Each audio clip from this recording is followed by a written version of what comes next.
1650 কোটি টাকা খরচা করা হচ্ছে। এই বাবদ 3600 কোটি টাকার বেশি দিয়েছি। 5300 কোটি টাকার কাছাকাছি দেওয়া হলো। 15,46,000 ছাত্রছাত্রীকে তরুণের স্বপ্ন প্রকল্পে ট্যাব বা স্মার্টফোন কেনার জন্য 1650 কোটি টাকা খরচা করা হচ্ছে। এই টাকা সরাসরি তাদের ব্যাংকে ঢুকে যাচ্ছে আজকেই। এতদিন ক্লাস 12 উঠে পড়ুয়ারা পেতেন, এবারই প্রথম ক্লাস 11কেও আমরা এটা দিচ্ছি, কারণ 11 থেকে পেলে তাদের সুবিধে হয়, তারা অনলাইনে পড়াশোনা করার সুযোগ পান।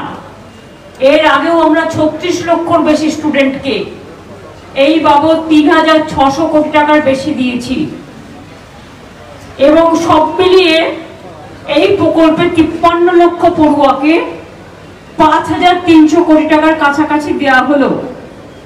আমি তাদের ভবিষ্যৎ নিয়ে আজকের এই শুভ লগ্নে তাদের অভিনন্দন জানাচ্ছি।